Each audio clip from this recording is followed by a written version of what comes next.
안녕하세요 여러분. 16번째 역사 시간입니다.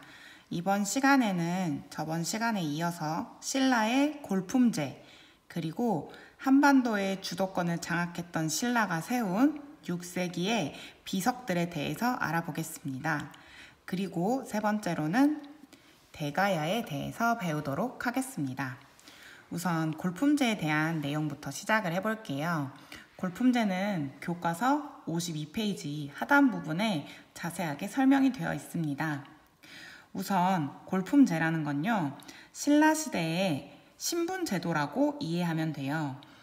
신라가 고대 국가로 발전하는 과정에서 지배층을 통합하는 데 이 제도를 만든 것입니다.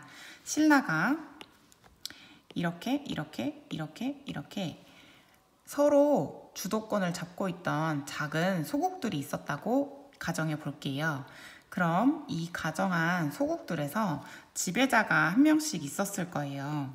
그런데 이걸 다 모아가지고 신라라는 나라가 되면 이 사람들은 어떤 생각을 하게 될까요?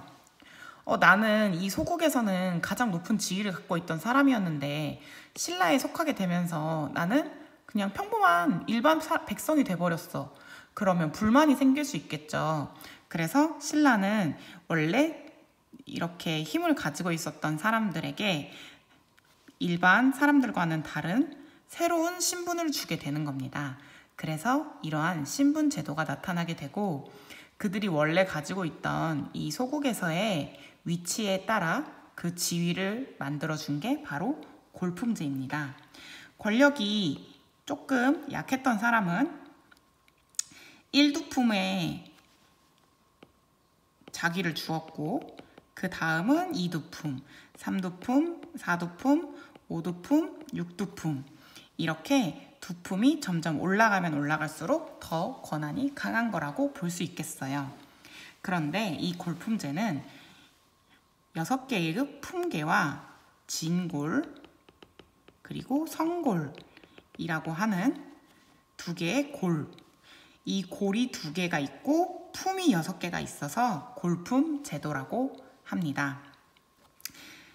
이 진골과 성골은 왕위를 이을 수 있는 계층이었고요.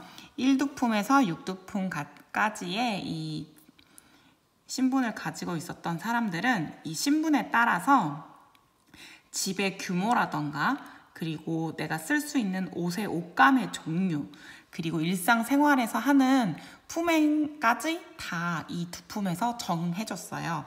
그러면 제일 높은 품에 있는 사람들이 가장 권한이 많았겠죠. 집도 크게 지을 수 있는 권한이 있었고 1두품에 해당하는 사람들은 집을 크게 지을 수 없는 것까지 제한을 하는 게 바로 골품 제도였습니다. 그 다음으로 알아볼 것은 단양 적성비와 4개의 순수비입니다.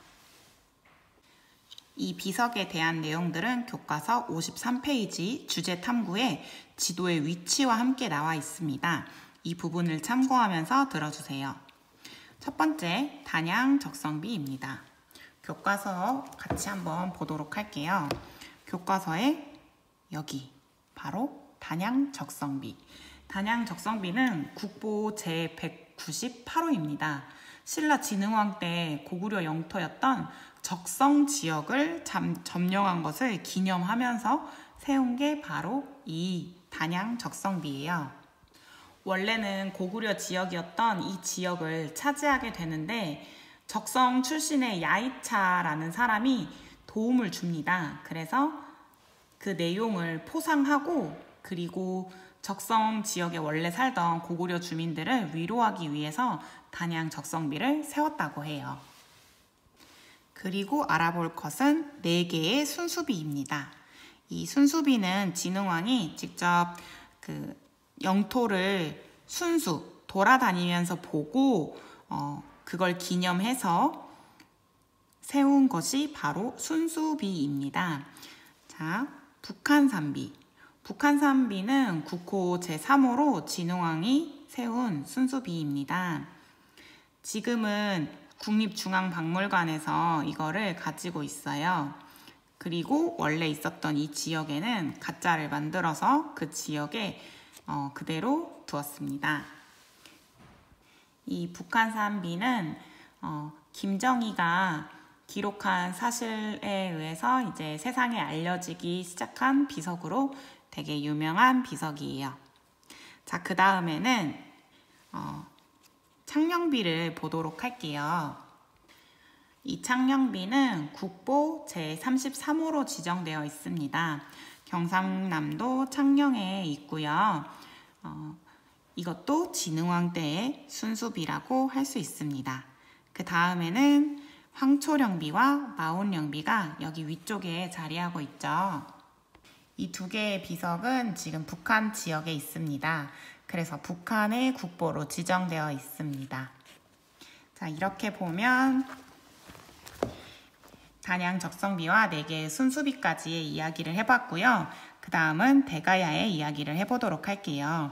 전 시기에 배웠던 금관가야가 가야연맹체를 주도하고 있었습니다. 그런데 고구려의 공격으로 금관가야가 힘이 약해지고 그 후에 힘을 잡은 것은 바로 대가야입니다. 대가야는 정권을 잡는데 철을 질 좋게 생산할 수 있는 조건이 있었고 농업에 유리한 지역을 가지고 있었어요. 그래서 연맹체로 성장하는 데에 대가야가 주도권을 잡을 수 있었습니다. 그리고 대가야는 중국 남조에 사신을 파견하는 활동과 일본과 활발히 교류하는 모습을 보여주었는데요. 그런데 결국에는 하나의 국가로 성장하지 못하고 연맹체에서 결국 신라에게 병합되는 모습을 보여주게 되었습니다. 여기까지 하면 오늘 배우기로 한 3개의 주제를 다 살펴봤고요. 교과서 54쪽을 여러분이 스스로 읽어보고 해결해 주세요. 그리고 교과서 55쪽을 해결해 주면 됩니다. 이 2가지를 하는 것이 바로 과제입니다. 자, 그러면 다음 시간에 만나요. 안녕.